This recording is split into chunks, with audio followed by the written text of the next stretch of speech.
ओमज्ञानतिमिरान्धस्य ज्ञानाञ्जनशलाकया चक्षुरुन्मिलितं येन तस्मै श्रीगुरवे नमः। श्रीचैतन्यमनोभीष्टं स्थापितं येन भूतले स्वयं रूपः कदा मह्यं ददाति स्वपदान्तिकं। वन्देऽहं श्रीगुरु श्रीयुतपदकमलं श्रीगुरून् वैष्णवांश्च। श्रीरूपं साग्रजातं सहगण रघुनाथान्वितं तं सजीवं साद्वैतं सावधूतं परिजनसहितं कृष्णचैतन्यदेवं श्रीराधा कृष्णपादान् सहगण ललिता श्रीविशाखान्वितांश्च। हे कृष्ण करुणा सिन्धु दीनबन्धो जगत्पते गोपीशा गोपिकान्ता राधाकान्ता नमोऽस्तुते।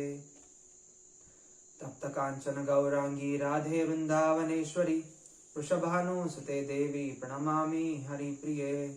वाञ्छाकल्पतरुभ्यश्च कृपा सिन्धुभ्य एव च पतितानां पावनेभ्यो वैष्णवेभ्यो नमो नमः।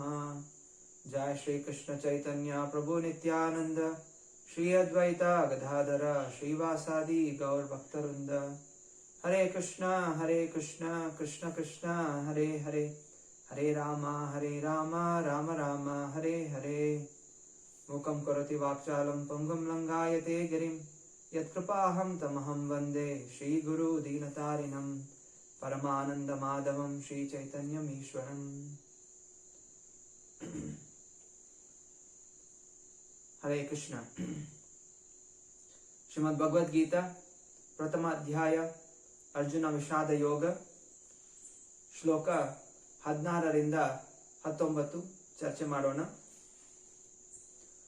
ಅನಂತ ವಿಜಯಂ ರಾಜ ಕುಂತಿಪುತ್ರೋ ಯುಧಿಷ್ಠಿರಃ ನಕುಲಃ ಸಹದೇವಶ್ಚ ಸುಘೋಷೋ ಮಣಿಪುಷ್ಪಕೌ ಕಾಶ್ಯಶ್ಚ ಪರಮೇಶ್ವಾಸಃ ಶಿಖಂಡಿ ಚ ಮಹಾರಥಃ ದೃಷ್ಟದ್ಯುಮ್ನೋ ವಿರಾಟಶ್ಚ ಸಾತ್ಯಕಿಶ್ಚ ಪರಾಜಿತಃ ದ್ರುಪದೋ ದ್ರೌಪದೇಯಾಶ್ಚ ಸರ್ವಶಃ ಪೃಥ್ವೀಪತೆ ಸೌಭದ್ರಶ್ಚ ಮಹಾಬಾಹುಃ ಶಂಕಾನ್ ದದ್ಮುಃ ಪೃಥಕ್ ಪೃಥಕ್ ಸಘೋಷೋ ಧಾರ್ತರಾಷ್ಟ್ರಾಣಾಂ ಹೃದಯಾನಿ ವ್ಯಧಾರಯತ್ ನಭಶ್ಚ ಪೃಥ್ವೀಂ ಚೈವ ತುಮುಲೋ ಅಭ್ಯನುನಾದಯನ್. ಅನುವಾದ ಅಭಯ ಚರಣಾರವಿಂದ ಭಕ್ತೇಶ್ವರ ಪ್ರಭುಪಾದರಿಂದ. ಕುಂತಿ ಪುತ್ರನಾದ ಯುಧಿಷ್ಠಿರನು ಅನಂತ ವಿಜಯವೆಂಬ ತನ್ನ ಶಂಖವನ್ನು ಊದಿದನು.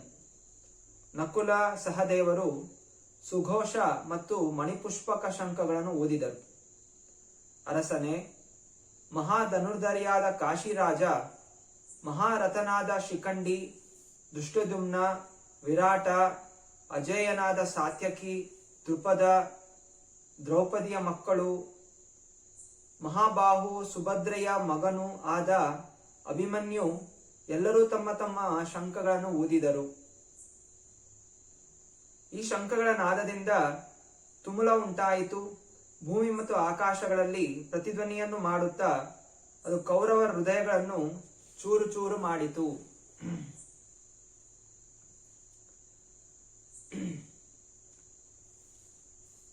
ಭೀಷ್ಮ ಕೌರವರ ಪಕ್ಷದಿಂದ ಶಂಖನಾದ ಮಾಡಿದಾಗ ಪಾಂಡವರ ಪಕ್ಷದಿಂದ ಮೊದಲು ಕೃಷ್ಣ ಶಂಖನಾದ ಮಾಡಿದ. ನಾನು ಪಾಂಡವರ ರಕ್ಷಣೆ ಮಾಡುತ್ತಿದ್ದೇನೆ ಎಂದು ಸೂಚನೆ ಮಾಡಿದನು.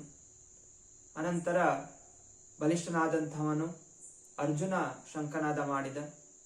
ಅನಂತರ ಭೀಮ ಶಂಖನಾದ ಮಾಡಿದ. ಈಗ ಸಂಜಯ ಹೇಳ್ತಾ ಇದ್ದಾನೆ, ಯುಧಿಷ್ಠಿರ ಮಹಾರಾಜ ತನ್ನ ಶಂಖ ಅನಂತ ವಿಜಯ ಶಂಖವನ್ನು ನಾದ ಮಾಡಿದ. ಇಲ್ಲಿ ಸಂಜಯ ಅವನು ಧೃತರಾಷ್ಟ್ರನ ಸಾರಥಿಯಾದರೂ ಕೂಡ ನನಗೆ ಎಲ್ಲ ವಿದ್ಯೆ ಅನ್ನೋದು ಗೊತ್ತಿತ್ತು. ವೇದವ್ಯಾಸರ ಕೃಪೆಯಿಂದ ಯಾವ ಯಾವ ರಾಜನಲ್ಲಿ ಯಾವ ಯಾವ ಶಕ್ತಿಗಳಿದೆ, ಯಾರು ಶ್ರೇಷ್ಠರು ಎಂದು ತಿಳಿದು ಆ ಒಂದು ಪರಾಮರ್ಶೆ ಮಾಡಿ ಯಾರು ಪರಾಕ್ರಮಿಗಳಾಗಿದ್ದಾರೆ ಮೊದಲು ಅವರ ಹೆಸರನ್ನು ಹೇಳುತ್ತಾ ಬರ್ತಾ ಇದ್ದಾರೆ. ಇಲ್ಲಿ ಒಬ್ಬನ ವಯಸ್ಸಿನಿಂದ ಅಥವಾ ಅವನ ಸ್ಥಾನದಿಂದ ಪ್ರಾಮುಖ್ಯತೆ ಕೊಡ್ತಾ ಇಲ್ಲ. ಬದಲಾಗಿ ಅವರಲ್ಲಿರುವಂತಹ ಪರಾಕ್ರಮ. ಯುಧಿಷ್ಠಿರ ಅನಂತ ವಿಜಯಂ ರಾಜ ಕುಂತಿ ಪುತ್ರ, ಅನಂತ ವಿಜಯಂ ರಾಜ ಅಂತ ಹೇಳ್ತಾನೆ. ಅಂದ್ರೆ ಇಲ್ಲಿ ಸಂಜಯ ಯುಧಿಷ್ಠ ಮಹಾರಾಜನ್ನು ರಾಜ ಅಂತ ಈಗ ಭವಿಷ್ಯವಾಣಿ, ಮುಂದೆ ಯುಧಿಷ್ಠ ಮಹಾರಾಜ ಆಗ್ತಾನೆ. ಇವಾಗ 14 ವರ್ಷಗಳಿಂದ ಅಕ್ರಮವಾಗಿ ಕೌರವರು ಭೋಗಿಸ್ತಾ ಇದ್ದಾರೆ, ದುರ್ಯೋಧನ ಹಾಗೂ ಅವನ ಅಣ್ಣ ತಮ್ಮಂದಿರು. ಆದರೆ ಇನ್ನು ಮುಂದೆ ಹಾಗಾಗೋದಿಲ್ಲ. ಎಷ್ಟು ಭೋಗಿಸ್ಬೇಕಾಗಿತ್ತು ಮೋಸದಿಂದ ಭೋಗಿಸಿ ಆಯಿತು. ಇನ್ನು ಮುಂದೆ ಸಮ್ರಾಟನಾಗುವಂಥವನು ಯುಧಿಷ್ಠಿರ.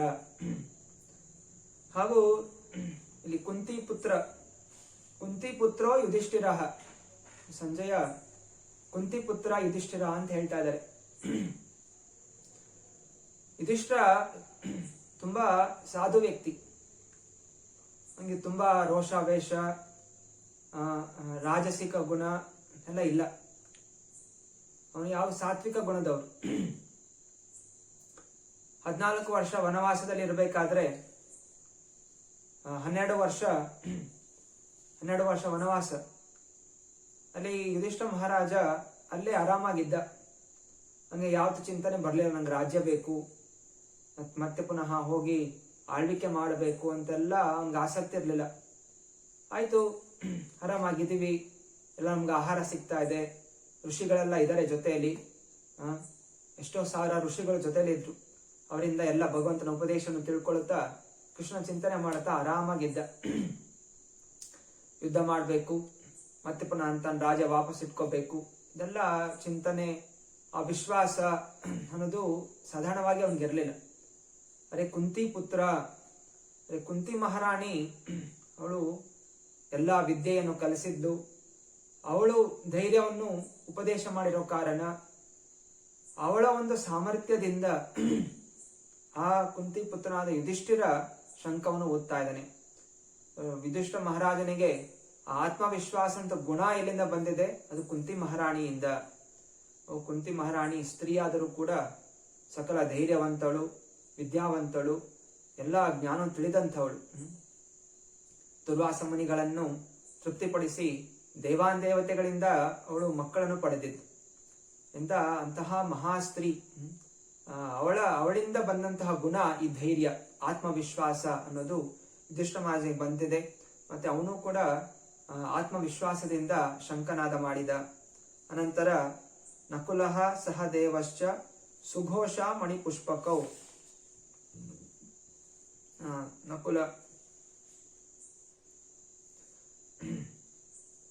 ನಕುಲನ ಶಂಖ, ಸುಘೋಷ ಹಾಗೂ ಸಹದೇವ ಮಣಿಪುಷ್ಪಕ ಶಂಖಗಳನ್ನು ಓದಿದರು. ಅನಂತರ ಕಾಶಿರಾಜ, ಮಹಾಧನುರ್ಧರಿಯಾದ ಕಾಶಿರಾಜ, ಇವರೆಲ್ಲ ತುಂಬಾ ವೃದ್ಧರು. ಕಾಶಿರಾಜ, ವಿರಾಟ ರಾಜ, ಇವರೆಲ್ಲ ಕೂಡ ಭೀಷ್ಮಾಚಾರ್ಯರಷ್ಟೇ, ಅಂದ್ರೆ 500 ವರ್ಷಕ್ಕಿಂತ ಹೆಚ್ಚು ವಯಸ್ಸಿನಂಥವ್ರು. ಅಂಥ ವಯಸ್ಸಾದಂಥವರು ಕೂಡ ಇಲ್ಲಿ ಪಾಂಡವರ ಕಡೆ ಯುದ್ಧ ಮಾಡಬೇಕು ಅಂತ ಬಂದಿದ್ದಾರೆ. ಉತ್ಸಾಹದಿಂದ, ಸ್ವ ಇಚ್ಛೆಯಿಂದ, ಯಾರಿಗೂ ಒತ್ತಡ ಇಲ್ಲ, ಎಲ್ಲರೂ ಯುದ್ಧ ಮಾಡಬೇಕು, ಮಹಾಪರಾಕ್ರಮಿಗಳು. ಅವರು ಕೂಡ ಬಂದಿದ್ದಾರೆ ಯುದ್ಧ ಮಾಡಬೇಕು ಅಂತ.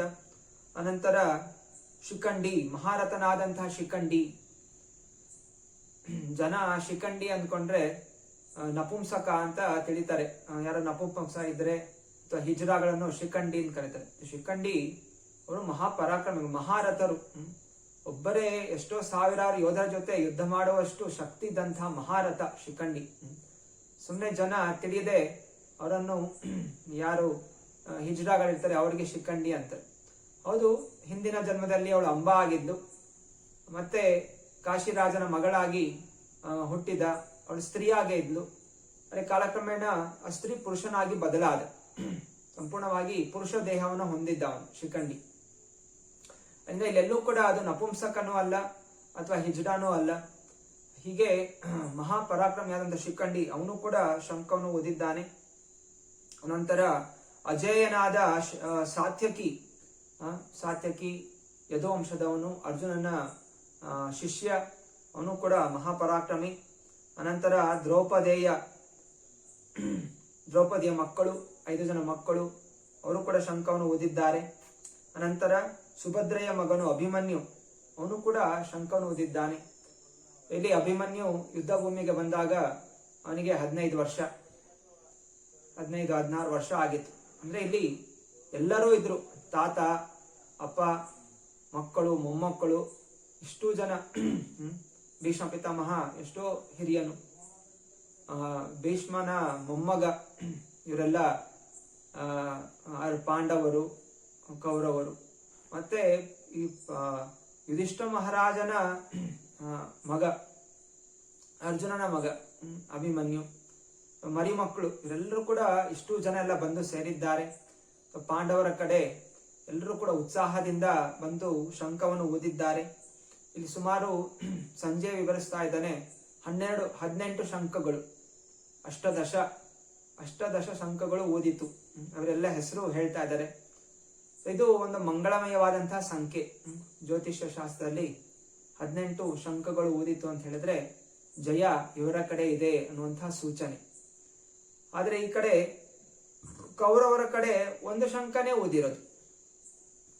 ಭೀಷ್ಮ ಒಬ್ಬ ಓದಿದ ಬಿಟ್ರೆ ಬೇರೆ ಯಾರು ಕೂಡ ಶಂಖ ಓದಿಲ್ಲ, ಯಾರ ಹೆಸರು ಕೂಡ ಇಲ್ಲ. ಕೆಲವರು ಈ ಕೌರವ ಪಕ್ಷದಲ್ಲಿ, ಯಾಕೆಂದ್ರೆ ಯಾರಿಗೂ ಉತ್ಸಾಹ ಇಲ್ಲ, ಯುದ್ಧ ಮಾಡ್ಬೇಕು ಅಂತ ಆಸಕ್ತಿ ಇಲ್ಲ. ದ್ರೋಣಾಚಾರ್ಯ, ಕೃಪಾಚಾರ್ಯ, ಅಶ್ವತ್ಥಾಮ ಎಲ್ಲರೂ ಕೂಡ ಹಾಗೆ. ಮತ್ತೆ ಬೇರೆ ದಾರಿ ಇಲ್ಲ, ರಾಜನ ನಾವೆಲ್ಲ ಉಪ್ಪು ತಿಂದವರು, ಅದು ನಮ್ಮ ಏನೋ ಕರ್ತವ್ಯ, ಅವ್ರನ್ನ ಕಾಪಾಡಬೇಕು ಅಂತ ಬಂದಿದ್ರು. ಯಾರಿಗೂ ಕೂಡ ದುರ್ಯೋಧನನ ಗುಣ ಆಗ್ಲಿ ಏನೋ ಆಸಕ್ತಿ ಇಲ್ಲ. ಅದೇ ಪಾಂಡವರ ಕಡೆ ಬಂದಂತಹ ರಾಜರು ಅವರೆಲ್ಲರೂ ಕೂಡ ನಮ್ಮ ಮಿತ್ರರು, ಒಳ್ಳೆ ಜನ, ಸಾತ್ವಿಕ ಜನ, ಇವರಿಗೆ ಸಹಾಯ ಮಾಡಬೇಕು ಅಂತ ಸ್ವ ಇಚ್ಛೆಯಿಂದ ಬಂದಂಥವ್ರು. ಕೌರವ ಕಡೆ ಅಂತ ಉತ್ಸಾಹ ಇರುವಂತವ್ರು ಯಾರು ಕೂಡ ಇರಲಿಲ್ಲ. ಅದಕ್ಕೆ ಯಾರು ಶಂಖನೇ ಊದಿಲ್ಲ.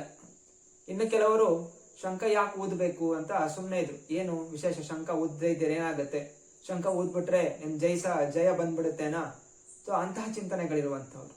ಇನ್ನು ಕೆಲವರು ಇದು ಶಂಖ ವಿಷ್ಣುವಿನ ಚಿಹ್ನೆ, ಅದರಿಂದ ಶಂಖ ಊದ್ರೆ ನಾವು ಕೂಡ ಕೃಷ್ಣನ ಕಡೆ ಆಗ್ಬಿಡ್ತೀವಿ, ನನ್ನ ಶಂಖ ಊದೋದಿಲ್ಲ, ಇದೆಲ್ಲ ನಾಸ್ತಿಕ ಚಿಂತನೆ ಇರುವಂತವ್ರು. ಅವರು ಶಂಖ ಊದಕ್ ಹೋಗೋದಿಲ್ಲ. ಹೀಗೆ ದುಷ್ಟ ಜನರಿಗೆ ಯಾವುದೆಲ್ಲ ವಿಷ್ಣುವಿಗೆ ಸಂಬಂಧಪಟ್ಟಂತಹ ವಸ್ತುಗಳಿದೆ ಅದನ್ನೆಲ್ಲ ಅವರು ತಿರಸ್ಕಾರ ಮಾಡ್ತಾರೆ. ಶಂಖ, ಚಕ್ರ, ಗದಾ, ಪದ್ಮ, ತಿಲಕ. ಸೊ ನಾವೆಲ್ಲ ತಿಲಕ ಹಚ್ಕೋತೀವಿ, ಇದರ ಅರ್ಥ ಏನು? ಇದು ಕೃಷ್ಣನ ಪಾದ, ಮುಂದೆ ಇರುವಂತದ್ದು ತುಳಸಿ.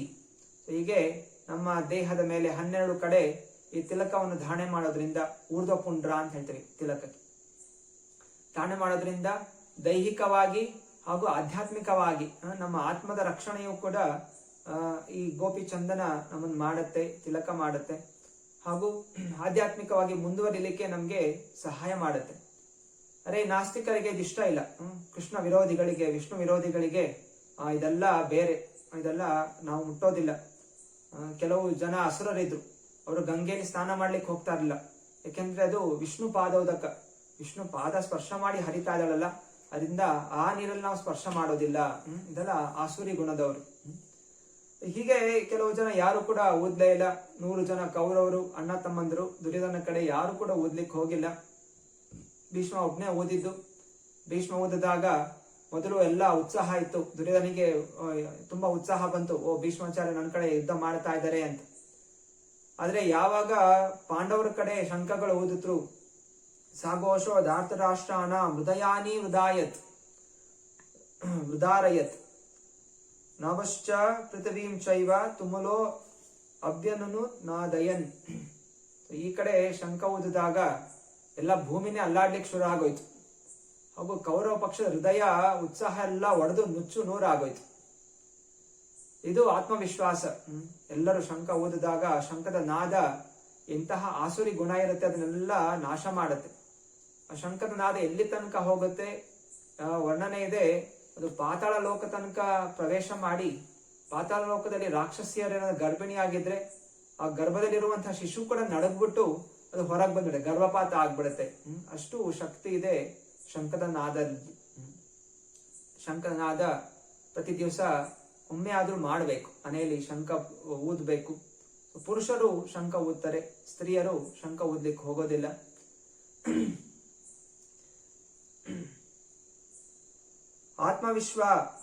ಆತ್ಮವಿಶ್ವಾಸ ಕೌರವರಲ್ಲಿ ಇದ್ದಂತಹ ಎಲ್ಲ ಆತ್ಮವಿಶ್ವಾಸ ಯಾವಾಗ ಶಂಖದ ನಾದ ಆಗುತ್ತೆ ಇದೆಲ್ಲ ನುಚ್ಚು ನೂರಾಗೋಯ್ತು.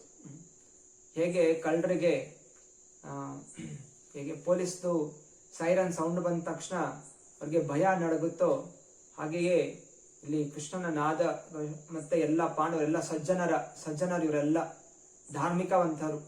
ಅವರ ಒಂದು ಶಬ್ದದಿಂದ ಎಲ್ಲ ಮೋಸಗಾರರಿಗೆ, ನಾಸ್ತಿಕರಿಗೆ, ಅಧರ್ಮಿಗಳಿಗೆ ಅವರ ಮೈಯೆಲ್ಲ ನಡುಕ ಅನ್ನೋದು ಉಂಟಾಯಿತು. ಹೀಗೆ ಸಂಜಯ ಸೂಚನೆ ಕೊಡ್ತಾ ಇದ್ದಾನೆ ಧೃತರಾಷ್ಟ್ರನಿಗೆ. ಧೃತರಾಷ್ಟ್ರ ಏನೆಲ್ಲ ಯೋಚನೆ ಮಾಡ್ತಾ ಇದ್ದ, ಏನಾದ್ರು ಕುರುಕ್ಷೇತ್ರ ಧರ್ಮಕ್ಷೇತ್ರ ಏನೋ ಬದಲಾಗುತ್ತೇನೋ, ಏನೋ ಎಲ್ಲರೂ ಒಗ್ಗೂಡ್ತಾರೇನೋ, ನನ್ನ ಮಗ ಬಚಾವ್ ಆಗ್ತಾನೇನೋ, ನನ್ನ ಮಗ ರಾಜನಾಗ್ತಾನೇನೋ, ಇಂತೆಲ್ಲ ಚಿಂತನೆ ಅಲ್ಪ ಸ್ವಲ್ಪ ಉಳ್ಕೊಂಡಿದ್ರು ಕೂಡ ಈ ಸಂಜಯ ಹೇಳ್ತಾ ಇದ್ದಾನೆ ಯಾರ್ಯಾರು ಉಳಿಯೋದಿಲ್ಲ.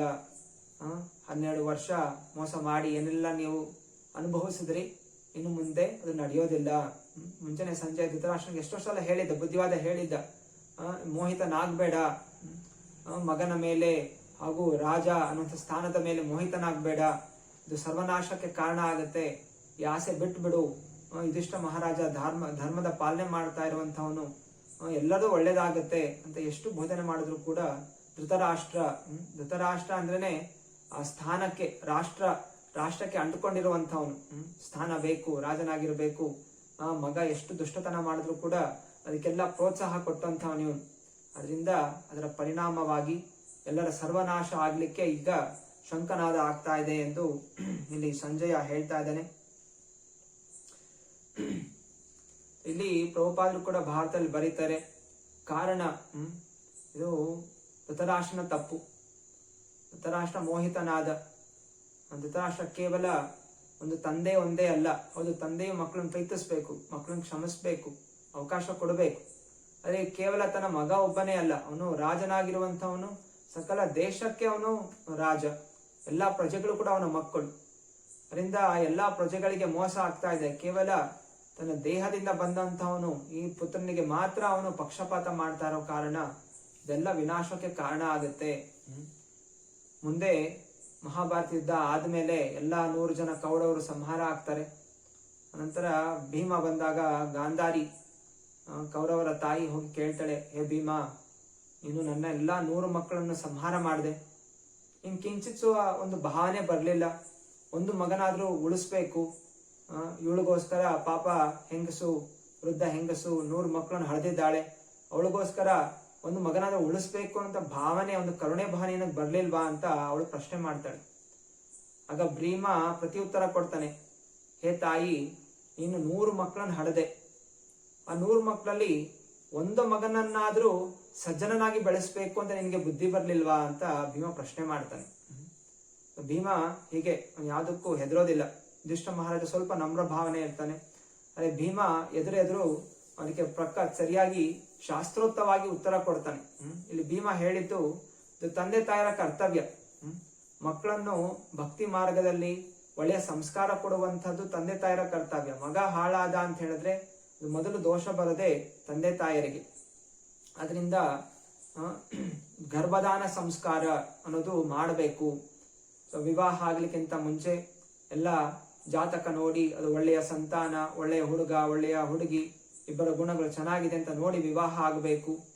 ಒಂದು ಸರಿಯಾದ ಸಮಯದಲ್ಲಿ ಗಂಡು ಹೆಣ್ಣು ಸೇರಬೇಕು. ಅಗ್ನಿಯ ಮುಂದೆ ಸಂಕಲ್ಪಗಳು ತಗೊಂಡು ಅವರು ವಿವಾಹಿತರಾಗಬೇಕು. ಎಲ್ಲ ಹಿರಿಯರ ಆಶೀರ್ವಾದ ಪಡ್ಕೋಬೇಕು. ಇದೆಲ್ಲ ಆಶೀರ್ವಾದ ಯಾಕೋಸ್ಕರ ಪಡ್ಕೋಬೇಕಾಗಿರುವಂಥದ್ದು, ಒಳ್ಳೆಯ ಒಂದು ಸಂತಾನ, ಒಂದು ಭಗವಂತನ ಭಕ್ತನಾದಂತಹ ಸಂತಾನ ಹುಟ್ಟಬೇಕು. ಯಾವುದು ದುಷ್ಟಶಕ್ತಿಗಳು, ದುರಾತ್ಮಗಳು ಬಂದು ಸೇರ್ಕೋಬಾರ್ದು ಮನೆಯಲ್ಲಿ. ಹೀಗೆಲ್ಲ ಆಶೀರ್ವಾದ ಪಡ್ಕೊಂಡು ಮತ್ತೆ ಅವ್ರ ಗಂಡ ಹೆಣ್ಣು ಸೇರ್ಬೇಕಾದ್ರೂ ಕೂಡ ಭಗವಂತನ ಸ್ಮರಣೆ ಮಾಡ್ತಾ, ಆ ಭಗವಂತ ನನಗೆ ಒಂದು ಒಳ್ಳೆಯ ಶಿಶು ಬೇಕು, ಭಕ್ತನಾಗುವಂತ ಶಿಶು ಬೇಕು ಅಂತ ಪ್ರಾರ್ಥನೆ ಮಾಡಿಕೊಂಡು ಸೇರಬೇಕೆ ಹೊರತು ಇಂದ್ರಿಯ ಭೋಗಕ್ಕೋಸ್ಕರ ಸೇರಿದ್ರೆ ಇಂತಹ ದುಷ್ಟ ವ್ಯಕ್ತಿಗಳೇ ಹುಟ್ಟುವಂತಹದ್ದು. ಹೇಗೆ ಗಾಂಧಾರಿ ಕೂಡ ಅವಳು ಕ್ರೋಧದಿಂದ ಇನ್ನೂ ಹುಟ್ಟೇ ಇರಲಿಲ್ಲ, ಅವಳು ಕ್ರೋಧ, ಹೊಟ್ಟೆ ಕಿಚ್ಚು, ಕುಂತಿಗೆ ಮೊದಲು ಮಗು ಹುಟ್ಟುಬಿಡ್ತು.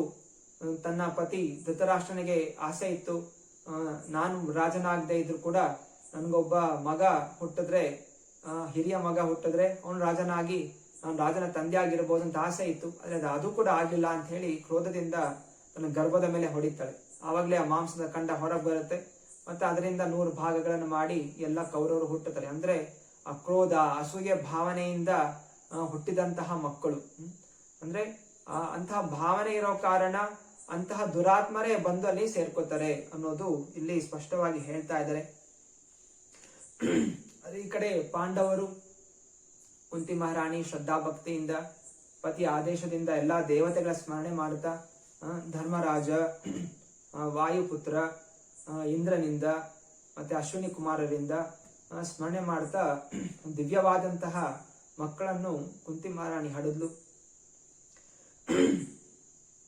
ಇದೆಲ್ಲ ಸಂಜಯನಿಗೆ ಗೊತ್ತಾಗ್ತಾ ಇದೆ. ಸಂಜಯ ಹೇಳ್ತಾ ಇರ್ಬೇಕಾದ್ರೆ ಎಲ್ಲ ಕ್ರಮವಾಗಿ ಹೇಳ್ತಾ ಇದ್ದಾನೆ. ಯಾಕಂದ್ರೆ ವೇದವ್ಯಾಸರ ಕೃಪೆಯಿಂದ, ವೇದವ್ಯಾಸರು ಕೂಡ ಭಗವಂತನ ಶಕ್ತ್ಯಾವೇಶ ಅವತಾರ, ಅವರ ಆಶ್ರದಿಂದ ಸಂಜಯ ರಥ ಓಡಿಸೋನಾದ್ರೂ ಕೂಡ ಎಲ್ಲ ಜ್ಞಾನ, ಯಾರ್ಯಾರ್ದೇನೇನು ಗುಣ ಅದೆಲ್ಲ ತಿಳಿದು ಧೃತರಾಷ್ಟ್ರನಿಗೆ ಸರಿಯಾದ ಮಾರ್ಗದರ್ಶನ ನೀಡ್ತಾ ಇದೆ.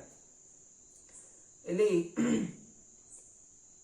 ಭಯ, ಎಲ್ಲರಿಗೂ ಭಯ ಶುರುವಾಯಿತು. ಈ ಭಯ ಅನ್ನೋದು ಈ ಭೌತಿಕ ಜಗತ್ತಿನಲ್ಲಿ ಎಲ್ಲರನ್ನು ಕಾಡುತ್ತೆ. ಆಹಾರ ನಿದ್ರಾ ಭಯ ಮೈಥುನ ಸಾಮಾನ್ಯಮೇತದ್ ಪಶುಭಿ ನರಾನಾಂ ಉಪನಿಷತ್ಗಳಲ್ಲಿ ಹೇಳಾಗಿದೆ. ಆಹಾರ ತಿನ್ನುವಂಥದ್ದು, ನಿದ್ರೆ ಮಾಡುವಂಥದ್ದು, ಭಯ ತನ್ನ ರಕ್ಷಣೆ ಮಾಡಿಕೊಳ್ಳಿಕ್ಕೆ ಅನೇಕ ರೀತಿಯ ವ್ಯವಸ್ಥೆಗಳನ್ನು ಮಾಡಿಕೊಳ್ಳುವಂತಹದ್ದು, ಹಾಗೂ ಮೈಥುನ ಪುರುಷ ಸ್ತ್ರೀಯ ಸಂಘ ಆಗುವಂಥದ್ದು. ಇದು ಪ್ರಾಣಿಗಳಲ್ಲೂ ಆಗುತ್ತೆ, ಮನುಷ್ಯರಲ್ಲೂ ಆಗುತ್ತೆ. ಅಂದ್ರೆ ಹುಟ್ಟದಾಗ್ಲೇ ಕೂಡ ಎಲ್ಲ ಒಂದು ಭಯ ಅನ್ನೋದು ಒಬ್ಬನಲ್ಲಿ ಬಂದಿರುತ್ತೆ, ಸಹಜವಾಗಿ ಬಂದಿರುತ್ತೆ. ಅದೇ ಕಾಲಕ್ರಮೇಣ ಮನುಷ್ಯನಲ್ಲಿ ಭಯ ಅನ್ನೋದು ಹೋಗ್ಬೇಕು. ಪ್ರಾಣಿಗಳಲ್ಲಿ ಭಯ ಅನ್ನೋದು ಕೊನೆ ತನಕ ಇರುತ್ತೆ. ಮನುಷ್ಯನಾಗಿ ಹುಟ್ಟಿದಾಗ ಈ ಭಯವನ್ನು ಅವನು ಹೊರ ಬರಬೇಕು. ಈ ಯಾರಿಗೆ ಭಯ ಅನ್ನೋದಿರುತ್ತೆ, ಭಯ ಯಾಕಿರುತ್ತೆ? ಯಾವಾಗ ಅವನಿಗೆ ತಾನು ಯಾರು ಅನ್ನೋಂಥ ಜ್ಞಾನ ಇಲ್ಲ, ನಾನು ಈ ದೇಹ ಅನ್ನೋಂಥ ಚಿಂತನೆ ಇದ್ದಾಗ, ನನಗೆ ಅನೇಕ ವಸ್ತುಗಳು ಬೇಕು, ಸಂಗ್ರಹ ಮಾಡಬೇಕು ಅಂತ ಆಸೆಗಳು, ಭೌತಿಕ ಆಸೆಗಳು ಯಾವಾಗ ಒಬ್ಬ ವ್ಯಕ್ತಿಯಲ್ಲಿ ತುಂಬಿಕೊಂಡಿರುತ್ತೆ, ಧ್ಯಾಯತೋ ವಿಷಯಾನ್ ಪುಂಸಃ, ಭೌತಿಕ ವಸ್ತು ಇದು ಬೇಕು, ಇದನ್ನು ಪಡಿಬೇಕು, ಹಿಂಗೆ ತುಂಬಾ ಮೋಹಾತನಾಗಿರ್ಬೇಕಾದ್ರೆ ಆ ವ್ಯಕ್ತಿಗೆ ಭಯ ಅನ್ನೋದು ಶುರು ಆಗುತ್ತೆ. ಮತ್ತೆ ಇನ್ನೊಂದು ನಿರ್ಭಯ, ನಿರ್ಭೀತನಾಗಿ ಯಾರಿರ್ತಾರೆ? ನಿರ್ಭೀತನಾಗಿರೋದು ಯಾರಿಗೆ ಒಂದು ಪ್ರಜ್ಞೆ ಇರುತ್ತೆ, ನಾನು ಈ ದೇಹ ಅಲ್ಲ, ನಾನು ಜೀವಾತ್ಮ ಅಂತ ಪ್ರಜ್ಞೆ ಯಾರಲ್ಲಿ ಇರುತ್ತೆ, ನಾನು ಭಗವಂತನ ಸೇವಕ, ಗೋಪಿ ಭರ್ತ ಪದಕಮಲಯೋರ್ ದಾಸ್ ದಾಸ್ ದಾಸಾನುದಾಸ್, ನಾನು ಭಗವಂತನ ಸೇವಕನ ಸೇವಕ ಅನ್ನುವಂಥ ಭಾವನೆ ಇದ್ದಾಗ ನನಗೆ ಯಾವುದೇ ರೀತಿಯ ಭೌತಿಕ ವಸ್ತುಗಳ ಮೇಲೆ ಮೋಹ ಇರೋದಿಲ್ಲ. ನಿಸ್ವಾರ್ಥ ನಿಷ್ಕಾಮವಾದ ಭಕ್ತಿಯನ್ನು ಯಾರು ಆಚರಣೆ ಮಾಡ್ತಾರೆ ಅವರು ನಿರ್ಭೀತರಾಗಿರ್ತಾರೆ. ಯಾಕಂದ್ರೆ ಅವ್ರಿಗೆ ಏನು ಭೌತಿಕ ಜಗತ್ತಿನಲ್ಲಿ, ಈ ನಶ್ವರವಾಗುವಂತಹ ಈ ಜಗತ್ತಲ್ಲಿ ಏನನ್ನು ಪಡಿಬೇಕು, ಏನನ್ನು ಕಳ್ಕೋಬೇಕು ಅನ್ನೋದು ಇರೋದಿಲ್ಲ. ಯಾಕಂದ್ರೆ ಅವ್ರಿಗೆ ಗೊತ್ತಿರುತ್ತೆ, ಈಶಾವಾಸ್ಯಂ ಇದಂ ಸರ್ವಂ, ಎಲ್ಲವೂ ಭಗವಂತನದು. ನಾನು ತಾತ್ಕಾಲಿಕವಾಗಿ ಬಂದಿದ್ದೀನಿ, ನಾನು ಮತ್ತೆ ಮರಳಿ ವಾಪಸ್ ಭಗವಂತನ ಲೋಕಕ್ಕೆ ಹೋಗಬೇಕು, ಇಲ್ಲಿ ನಾನು ಯಾರು ನಿಯಂತ್ರಣ ಮಾಡಬೇಕು, ನಾನು ಅವ್ರ ನಿರ್ದೇಶನ ಮಾಡಬೇಕು ಅಂತ ಏನು ಆಸಕ್ತಿ ಅವನಿಗೆ ಇರೋದಿಲ್ಲ. ಅದರಿಂದ ಅವನು ನಿರ್ಭೀತನಾಗಿರ್ತಾನೆ. ಇದು ಒಂದು ಕತೆ ಹೇಳ್ತಾರೆ. ಹಲವಾರು ವರ್ಷಗಳ ಹಿಂದೆ ಗ್ರೀಸ್ ದೇಶದ ರಾಜ ಅಲೆಕ್ಸಾಂಡರ್ ಅವನು ಭಾರತಕ್ಕೆ ಬರ್ತಾನೆ. ಆಕ್ರಮಣ ಮಾಡಿಕೊಂಡು ಅನೇಕ ದೇಶಗಳಲ್ಲಿ ಎಲ್ಲ ಯುದ್ಧ ಮಾಡಿಕೊಂಡು ಕೋಟ್ಯಾಂತರ ಜನ ಸಂಹಾರ ಮಾಡಿ ಬೇರೆ ಬೇರೆ ದೇಶಗಳನ್ನು ಗೆದ್ದು ಅಲ್ಲೆಲ್ಲ ವಿನಾಶಕಾರಿಯನ್ನು ಉಂಟು ಮಾಡಿ ಅಲ್ಲಿಯ ಸ್ತ್ರೀಯರ ಹರಣ ಮಾಡ್ತಾ, ಅನೇಕ ವಜ್ರ ವೈಡೂರ್ಯಗಳನ್ನ ಹರಣ ಮಾಡ್ತಾ ಇಲ್ಲಿ ಸಿಂಧು ನದಿ ಹತ್ರ ಬರ್ತಾನೆ. ಇಲ್ಲಿ ಸಿಂಧು ನದಿ ಹತ್ರ ಬಂದಾಗ ಅಲ್ಲಿ ಅವರಿಗೆ ಅನೇಕ ಜನ ಕಾಣಿಸ್ಕೋತಾರೆ, ಋಷಿ ಮುನಿಗಳು. ಅವ್ರ ಮೈ ಮೇಲೆ ಒಂದು ವಸ್ತ್ರನೂ ಕೂಡ ಇರೋದಿಲ್ಲ, ಆದ್ರೆ ತುಂಬಾ ಧ್ಯಾನದಲ್ಲಿ ಏಕಾಗ್ರ ಚಿತ್ತೆಯಿಂದ ಅವರು ಕುಳಿತಿರ್ತಾರೆ ಮರದ ಕೆಳಗಡೆ. ಮತ್ತೆ ಅವರ ದೇಹದಿಂದ ಒಂದು ಕಾಂತಿ ಉತ್ಪನ್ನ ಆಗ್ತಾ ಇರುತ್ತೆ. ಆಗ ಅಲೆಕ್ಸಾಂಡರ್ ಅವನು ನಾನೇ ದೊಡ್ಡ ಮಹಾರಾಜ, ನನಗೆ ಸೋಲ್ಸೋರು ಯಾರು ಇಲ್ಲ ಅಂತ ತಿಳ್ಕೊಂಡಿದ್ದ. ಮತ್ತೆ ಎಲ್ಲರೂ ಕೂಡ ಅವನ ಮಂತ್ರಿಗಳು ಎಲ್ಲ ಹೊಗಳ್ತಾ ಇದ್ರು, ಹೊಗಳ್ಭಟ್ರು, ನೀನೇ ಮಹಾರಾಜ, ನೀನೇ ಸಮ್ರಾಟ ಅಂತ ಹೀಗೆ ಹೊಗಳ್ತಾ. ಅದರಿಂದ ಅವನು ತಾನೇ ದೊಡ್ಡ ಶೂರ ಅಂತ ಅಂದ್ಕೊಂಡಿದ್ದ. ಮತ್ತೆ ಈ ಋಷಿಗಳ ದೇಹದಿಂದ ಏನೂ ಇಲ್ಲ, ದೇಹದಲ್ಲಿ ಏನಿಲ್ಲ, ಒಂದು ಮನೆ ಇಲ್ಲ, ಮಠ ಇಲ್ಲ, ಐಶ್ವರ್ಯ ಇಲ್ಲ, ಆದ್ರೂ ಕೂಡ ಅವರ ದೇಹದಿಂದ ಒಂದು ಕಾಂತಿ ಉತ್ಪನ್ನ ಆಗ್ತಾ ಇದೆ ಅಲ್ಲ ಅಂತ ಆಶೆ ಕೇಳ್ತಾರೆ, ಯಾರು ಇವರು ಅಂತ. ಆಗ ಮಂತ್ರಿ ಹೇಳ್ತಾನೆ, ಇವರೆಲ್ಲ ಸಾಧು ಸಂತರು, ಇವರೆಲ್ಲ ತಪಸ್ಯ ಮಾಡಿಕೊಂಡು ಅವರಿಗೆ ದಿವ್ಯವಾದ ಶಕ್ತಿ ಅನ್ನೋದಿರುತ್ತೆ. ಇಂತಹ ವ್ಯಕ್ತಿಗಳು ಯಾರ ರಾಜ್ಯದಲ್ಲಿ ಇರ್ತಾರೋ ಆ ರಾಜ್ಯ ಸುರಕ್ಷಿತವಾಗಿರುತ್ತೆ. ಅಂತಹ ದಿವ್ಯ ಶಕ್ತಿ ಇರುವಂತಹ ಸಾಧುಗಳು ಸಮಸ್ತ ದೇಶದ ರಕ್ಷಣೆ ಅವರು ಮಾಡ್ತಾರೆ ಅವರ ತಪಸ್ಯದಿಂದ ಅಂತ ಹೇಳ್ತಾರೆ. ಆಗ ಅಲೆಕ್ಸಾಂಡರ್ ಹೇಳ್ತಾನೆ, ಸರಿ ಹಾಗಾದ್ರೆ ಇಂಥವರನ್ನು ನಮ್ಮ ರಾಜ್ಯಕ್ಕೂ ಕರ್ಕೊಂಡು ಹೋಗೋಣ ಗ್ರೀಸ್ಗೆ ಅಂತ ಹೇಳಿ ತನ್ನ ಒಬ್ಬ ಸೈನಿಕನಿಗೆ ಹೇಳ್ತಾನೆ, ಹೋಗಿ ಋಷಿಗೆ ಹೇಳು ನನ್ನ ಜೊತೆ ಬರ್ಲಿಕ್ಕೆ, ನಾವು ಅಲ್ಲಿ ಗ್ರೀಸ್ ಅಲ್ಲಿ ಅವರಿಗೆ ದೊಡ್ಡ ಅರಮನೆ ಕೊಟ್ಟು ಎಲ್ಲಾ ರೀತಿಯ ಸೇವೆ ಅವ್ರಿಗೆ ಮಾಡ್ತೀವಿ ಅಂತ.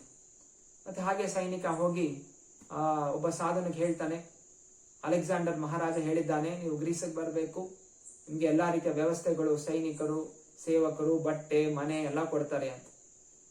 ಋಷಿ ಹೇಳ್ತಾನೆ, ನಂಗೇನಾದ್ರೇನೋ ಆಸಕ್ತಿ ಇಲ್ಲ, ಇನ್ನು ಹೊರಡು ಅಂತ. ಹಾಗೆ ಸೈನಿಕ ಬಂದು ಅಲೆಕ್ಸಾಂಡರ್ಗೆ ಹೇಳ್ತಾನೆ, ಈಕೆ ಅವ್ನು ತಿರಸ್ಕಾರ ಮಾಡ್ದ ಅಂತ. ಅಲೆಕ್ಸಾಂಡರ್ಗೆ ತುಂಬಾ ಕೋಪ ಬಂದ್ಬಿಡುತ್ತೆ. ನನ್ನ ಮಾತನ್ನು ತಿರಸ್ಕಾರ ಮಾಡುವಂತ ಧೈರ್ಯ ಯಾರಿಗಿದೆ ಅಂತ ಹೇಳಿ ತುಂಬಾ ಸಿಟ್ಟಿನಿಂದ ಅವನು ಬರ್ತಾನೆ. ಮತ್ತೆ ಸಾಧು ಆರಾಮಾಗಿ ಕೂತಿರ್ತಾನೆ. ಅವನ ಮುಖದಲ್ಲಿ ಯಾವುದೇ ರೀತಿಯ ಭಯವಾಗಲಿ ಆತಂಕವಾಗಲಿ ಏನೂ ಇಲ್ಲ. ಅಲೆಕ್ಸಾಂಡರ್ ಅನೇಕ ಸೈನಿಕರ ಜೊತೆ ಬಂದು ಸುತ್ತುವರಿಸ್ಕೋತಾನೆ. ಮತ್ತೆ ತನ್ನ ಕತ್ತಿ ತೆಗೆದು ಅವನ ಕುತ್ತಿಗೆಗೆ ಇಡ್ತಾನೆ. ಎಷ್ಟು ಧೈರ್ಯ ನಿನ್ಗೆ, ಬರೋದಿಲ್ಲ ನೀನು, ನನ್ನ ಜೊತೆ ಬಾ, ನನ್ನ ಜೊತೆ ಬಂದ್ರೆ ನಿಂಗೆ ದೊಡ್ಡ ಅರಮನೆ ಕೊಡ್ತೀನಿ, ಬಟ್ಟೆಗಳು ಕೊಡ್ತೀನಿ, ಸೇವಕರು ಕೊಡ್ತೀನಿ, ನನ್ನ ಮಾತನ್ನ ತಿರಸ್ಕಾರ ಮಾಡುವಂತಹ ಧೈರ್ಯ ಎಷ್ಟು ನಿನಗೆ, ನಾನು ಯಾರು ಗೊತ್ತಾ, ನಾನು ಮಹಾರಾಜ ಅಲೆಕ್ಸಾಂಡರ್ ಅಂತ ಹೇಳ್ತಾನೆ. ಆಗ ಸಾಧು ಜೋರಾಗಿ ನಗಕ್ ಶುರು ಮಾಡ್ತಾನೆ, ಹಾ ಹಾ ಹಾ ಹಾ ಅಂತ. ಅಲೆಕ್ಸಾಂಡರ್ಗೆ ತುಂಬಾ ಆಶ್ಚರ್ಯ ಆಗ್ಬಿಡುತ್ತೆ. ಕತ್ತಿನ ಕುತ್ತಿಗೆ ಹತ್ರ ಇಟ್ಕೊಂಡು ಕತ್ತರಿಸಿ ಹಾಕ್ತೀನಿ ಅಂತ ಹೇಳಿದ್ರೆ ಈ ವ್ಯಕ್ತಿ ಜೋರಾಗಿ ನಗ್ತಾ ಇದ್ದಾನಲ್ಲ ಅಂತ. ಮತ್ತೆ ಅವನ್ಗೆ ಅರ್ಥ ಆಗುತ್ತೆ, ಈ ಸಾಧು ಅವನು ಏನೋ ವಿದ್ಯೆಯಿಂದ ಏನೋ ಜ್ಞಾನದಿಂದ ನಗ್ತಾ ಇದ್ದಾನೆ, ಹುಚ್ಚ ಅಲ್ಲ. ಕೆಲವರು ಹುಚ್ಚರು ಇರ್ತಾರೆ, ಅವ್ರಿಗೂ ಏನು ಭಯ ಇರೋದಿಲ್ಲ. ಅರೆ ಅಂತ ಹುಚ್ಚ ಅಂತೂ ಅಲ್ಲ. ಇದರಲ್ಲಿ ಏನೋ ಒಂದು ದಿವ್ಯವಾದ ಜ್ಞಾನ ಇರೋ ಕಾರಣ ಇವರು ನಗ್ತಾ ಇದ್ದಾರೆ. ಮತ್ತೆ ಅವನು ಕತ್ತಿನ ವಾಪಸ್ ತಗೋತಾನೆ. ಅಂತ ಕೇಳ್ತಾನೆ, ನಿಮ್ಮ ಈ ನಗುಗೆ ಕಾರಣ ಏನು ಅಂತ. ಆಗ ಸಾಧು ಹೇಳ್ತಾನೆ, ನೀನು ಮಹಾರಾಜ ಅಂತ ಹೇಳ್ತಾ ಇದೆಯಲ್ಲ, ನೀನು ಮಹಾರಾಜನೂ ಅಲ್ಲ ಏನೂ ಅಲ್ಲ, ನೀನು ನನ್ನ ಸೇವಕನ ಸೇವಕ ಅಂತ ಹೇಳ್ತಾನೆ. ಅಲೆಕ್ಸಾಂಡರ್ಗೆ ಇನ್ನೂ ಆಶ್ಚರ್ಯ ಆಗತ್ತೆ, ನಿಮ್ಮ ಸೇವಕನ ಸೇವಕ, ನಾನು ಯಾವತ್ತೂ ನಿಮ್ಮನ್ನು ಭೇಟಿನೇ ಆಗಿಲ್ಲ, ನಿಮ್ಮ ಸೇವಕ ಯಾರು, ಅವ್ರ ಸೇವಕ ನಾನು ಹೇಗೆ ಆಗ್ತೀನಿ ಅಂತ ತಿರ್ಗ ಮರು ಪ್ರಶ್ನೆ ಮಾಡ್ತಾರೆ. ಆಗ ಸಾಧು ಹೇಳ್ತಾರೆ, ನೀನು ನನ್ಗೆ ಆದೇಶ ಮಾಡಿದೆ, ಸೈನಿಕನ್ ಕಳಿಸ್ದೆ, ಕರ್ಕೊಂಬ ಸಾಧುನ ಅಂತ. ನಾನು ಬರ್ಲಿಲ್ಲ ಅಂತ ಹೇಳಿದಾಗ ನಿನ್ಗೆ ತುಂಬಾ ಕ್ರೋಧ ಬಂತು. ಅದರಿಂದ ನಿಂಗೆ ಕ್ರೋಧದಿಂದ ನಿಂಗೆ ಒಳ್ಳೇದ್ಯಾವ್ದು ಕೆಟ್ಟದ್ಯಾವ್ದು ಏನು ನಿಂಗೆ ಆಗ್ಲಿಲ್ಲ, ನಿನ್ನನ್ನೇ ಮೀರಿಸ್ಬಿಡ್ತು ನಿನ್ನ ಕ್ರೋಧ. ಆದ್ರಿಂದ ಕ್ರೋಧ ನಿನ್ನನ್ನು ವಶಪಡಿಸ್ಕೊಂಡಿದೆ, ನೀನು ಕ್ರೋಧದ ಅಧೀನದಲ್ಲಿದ್ದೀಯಾ. ಅದರಿಂದ ನೀನು ಕ್ರೋಧದ ಸೇವಕ ನೀನು. ಅದೇ ನೀನ್ ಬಂದು ನನ್ನ ಹೆದರಿಸ್ದೆ, ನೀನ್ ಬರ್ಲಿಲ್ಲ ಅಂತ ಹೇಳಿದ್ರೆ ನೀನ್ ಸಾಯಿಸ್ಬಿಡ್ತೀನಿ ಅಂತ ಬೆದರಿಸ್ದೆ. ನನಗೇನು ಸಿಟ್ಟು ಬರ್ಲಿಲ್ಲ, ಯಾರೋ ಬಂದು ನಮ್ಗೆ ಬೆದರಿಸ್ದೆ, ನಮ್ಗೆ ಸಿಟ್ಟು ಬರುತ್ತೆ. ಅರೆ ಅಷ್ಟಕ್ಕೆ ಸಿಟ್ಟು ಬಂದಿಲ್ಲ ಹೇಳಿದ್ರೆ ನನ್ಗೇನು ಸಿಟ್ಟು ಬರಲಿಲ್ಲ ಅಂದ್ರೆ ನಾನು ಕ್ರೋಧವನ್ನು ಜಯಿಸಿದ್ದೀನಿ, ಕ್ರೋಧ ನನ್ನ ಅಧೀನದಲ್ಲಿದೆ, ಕ್ರೋಧ ನನ್ನ ಸೇವಕ. ಅದರಿಂದ ನನ್ನ ಸೇವಕ ಕ್ರೋಧ, ನೀನು ಕ್ರೋಧದ ಸೇವಕನಾಗಿರೋ ಕಾರಣ ನೀನು ನನ್ನ ಸೇವಕನ ಸೇವಕ ಅಂತ ಸಾಧು ಹೇಳ್ತಾರೆ. ನೀನು ಯಾವ ರಾಜನೂ ಅಲ್ಲ, ಬದಲಾಗಿ ನೀನೊಬ್ಬ ಸೇವಕ. ಹಾಗೂ ನಾನು ಜೋರಾಗಿ ನಗ್ತಾ ಇದೆ, ಯಾಕಂದ್ರೆ ಎಂಥ ಮೂರ್ಖ ನೀನು, ನಿನಗೆ ಆತ್ಮದ ಜ್ಞಾನ ಗೊತ್ತಿಲ್ಲ. ನೀನು ನನ್ನನ್ನು ಸಾಯಿಸದೇ ಇದ್ರು ಒಂದಲ್ಲ ಒಂದ್ ದಿವಸ ನಾನು ಸಾಯಲೇಬೇಕು. ಇವತ್ತನ ನಾಳೆ ಈ ದೇಹ ಅನ್ನೋದು ನಾಶ ಆಗತ್ತೆ, ಆದ್ರೆ ನಿಜವಾದ ನಾನು ಅವಿನಾಶಿ, ನನಗೆ ನಾಶ ಇಲ್ಲ, ಯಾಕಂದ್ರೆ ನಾನೊಂದು ಜೀವಾತ್ಮ. ಈ ದೇಹ ನಾಶ ಆದ್ರೆ ಮತ್ತೆ ಪುನಃ ನಾನು ಭಗವಂತನ ಧ್ಯಾನ ಮಾಡ್ತಾ ಭಗವಂತನ ಲೋಕಕ್ಕೆ ಹೋಗ್ತೀನಿ, ಈ ದೇಹ ನಶ್ವರ ಅಂತೆಲ್ಲ ಆ ಸಾಧು ಜ್ಞಾನವನ್ನು ಕೊಡ್ತಾರೆ. ಆಗ ಅಲೆಕ್ಸಾಂಡರ್ ಕ್ಷಮೆಯಾಚನೆ ಮಾಡಿ ಮತ್ತೆ ಅವನು ಹಿಂದಿರುಗಿ ಬಿಡ್ತಾನೆ. ಹೀಗೆ ಆ ಸಾಧುವಿನ ನಿರ್ಭೀತನಾಗಿರುವಂತಹ ಕಾರಣ ಏನು, ಅವನಲ್ಲಿದ್ದಂತಹ ಜ್ಞಾನ, ಆತ್ಮದ ಜ್ಞಾನ, ಭಗವಂತನ ಜ್ಞಾನ, ಇದೆಲ್ಲ ಇರೋ ಕಾರಣ ಜ್ಞಾನ, ವೈರಾಗ್ಯ ಹಾಗೂ ಭಕ್ತಿ. ಸೊ ಈ ಭಕ್ತಿ ಅನ್ನೋದಿದ್ರೆ, ಕೃಷ್ಣನ ನಾಮಸ್ಮರಣೆ ಯಾವಾಗ್ಲೂ ಮಾಡ್ತಾ ಇದ್ರೆ, ಕೃಷ್ಣನ ಆಶ್ರಯ ಯಾರು ಪಡ್ಕೊಂಡಿರ್ತಾರೆ ಅವರಿಗೆ ಯಾವುದ್ರದ್ದು ಭಯ ಪಡುವಂಥ ಅವಶ್ಯಕತೆ ಇರೋದಿಲ್ಲ. ಶ್ರೀಮದ್ ಭಾಗವತದ 2ನೇ ಸ್ಕಂದ 1ನೇ ಅಧ್ಯಾಯ 5ನೇ ಶ್ಲೋಕದಲ್ಲಿ ಶುಕದೇವ ಗೋಸ್ವಾಮಿಯವರು ಪರೀಕ್ಷಿತ್ ಮಹಾರಾಜನಿಗೆ ಹೇಳ್ತಾರೆ, ತಸ್ಮಾತ್ ಭಾರತ ಸರ್ವಾತ್ಮ ಭಗವಾನೀಶ್ವರೋ ಹರಿಹಿ ಶ್ರೋತವ್ಯ ಕೀರ್ತಿತವ್ಯಶ್ಚ ಸ್ಮರ್ತವ್ಯಶ್ಚ ಇಚ್ಛತಾ ಭಯಂ. ತಸ್ಮಾತ್ ಭಾರತ ಸರ್ವಾತ್ಮ ಭಗವಾನ್ ಈಶ್ವರೋ ಹರಿಹಿ ಶ್ರೋತವ್ಯ ಕೀರ್ತಿತವ್ಯಶ್ಚ. ಯಾರು ಹರಿಯ ನಾಮಸ್ಮರಣೆಯನ್ನು ಕೇಳಿಸ್ಕೊತಾರೋ, ಶ್ರೋತವ್ಯ ಕೀರ್ತಿತವ್ಯ ಕೀರ್ತನೆ ಮಾಡ್ತಾ ಇರ್ತಾರೋ, ಭಗವಂತನ ಗುಣಗಣ, ಭಗವಂತನ ನಾಮ ಲೀಲೆ ಗುಣಗಳು ಇದನ್ನು ಯಾವಾಗಲೂ ಸದಾ ಶ್ರವಣ ಮಾಡೋದ್ರಿಂದ ಹಾಗೂ ಅದನ್ನ ಕೀರ್ತನೆ ಮಾಡೋದ್ರಿಂದ, ಇನ್ನೊಂದಿಗೆ ಪ್ರಚಾರ ಮಾಡೋದ್ರಿಂದ ಒಬ್ಬನು ಇಚ್ಛತ ಅಭಯಂ, ಎಲ್ಲಾ ರೀತಿಯ ಭಯಗಳಿಂದ ಅವನು ಮುಕ್ತನಾಗುತ್ತಾನೆ. ಭಗವದ್ಗೀತೆಯಲ್ಲೂ ಕೃಷ್ಣ ಹೇಳಿದ್ದಾನೆ, ಭೋಕ್ತಾರಾಮ್ ಯಜ್ಞ ತಪಸಾಂ ಸರ್ವಲೋಕ ಮಹೇಶ್ವರಂ ಸುಹೃದಂ ಸರ್ವಭೂತಾನಾಂ ಜ್ಞಾತ್ವಾ ಮಾಂ ಶಾಂತಿ ಮೃಚ್ಛತಿ. ಭಯಗಳಿಂದ ಮುಕ್ತನಾಗಬೇಕು, ಶಾಂತಿಯಿಂದ ಸಂತೋಷನಿರಬೇಕು ಅಂತ ಹೇಳಿದ್ರೆ ಕೃಷ್ಣನೇ ಭಗವಂತ ಅಂತ ಸ್ವೀಕಾರ ಮಾಡಿ ಅವನ ಚರಣ ಕಮಲಗಳನ್ನು ಆಶ್ರಯ ಪಡ್ಕೊಂಡಿರುವಂತಹವರು ಸಂತೋಷವಾಗಿ ಆನಂದವಾಗಿ ಇರ್ತಾರೆ. ಎಲ್ಲೇ ಇರ್ಲಿ, ಎಂತಹ ಪರಿಸ್ಥಿತಿಯಲ್ಲೂ ಕೂಡ ನರಕಲೋಕಕ್ಕೆ ಹೇಗೆ ನಾರದ ಮುನಿಗಳು ತಮ್ಮ ತಂಬೂರಿ ಇಟ್ಕೊಂಡು ನಾರಾಯಣ ನಾರಾಯಣ ಸ್ಮರಣೆ ಮಾಡ್ತಾ 14 ಲೋಕಗಳು ಸಂಚಾರ ಮಾಡ್ತಾರೆ. ಎಲ್ಲರನ್ನು ಭೇಟಿಯಾಗಿದ್ರು. ರಾವಣ, ಹಿರಣ್ಯಕಶಿಪು, ಹಿರಣ್ಯಾಕ್ಷ, ನರಕಲೋಕ ಎಲ್ಲಾ ಕಡೆ ಓಡಾಡ್ತಾರೆ. ಅವ್ರಿಗೆ ಯಾರಿಂದನೂ ಭಯ ಇಲ್ಲ, ಮತ್ತೆ ಯಾವ ಲೋಕದ ಪ್ರಭಾವವೂ ಅವ್ರ ಮೇಲೆ ಆಗೋದಿಲ್ಲ. ಅಂತಹ ಒಂದು ದಿವ್ಯವಾದಂತಹ ದೇಹ ಅವರಿಗೆ ಸಿಕ್ಕಿದೆ. ಹೇಗೆ? ಭಗವಂತನ ಸ್ಮರಣೆ ಮಾಡೋದ್ರಿಂದ. ಆ ದಿವ್ಯವಾದಂತಹ ಶರೀರದಲ್ಲಿ ಎಲ್ಲಾ ಕಡೆ ಅವರು ಭಗವಂತ ನಾಮಸ್ಮರಣೆ ಪ್ರಚಾರ ಮಾಡ್ತಾ ಹೋಗ್ತಾ ಇರ್ತಾರೆ. ಇಲ್ಲಿ ಪ್ರಭುಪಾದರು ಕೂಡ ತಮ್ಮ ಪ್ರವಚನದಲ್ಲಿ ಇಲ್ಲಿ ಸುಭದ್ರೆಯ ಬಗ್ಗೆ ವಿವರಿಸ್ತಾ ಇದ್ದಾರೆ. ಸುಭದ್ರೆಯ ವಿವಾಹದ ಬಗ್ಗೆ.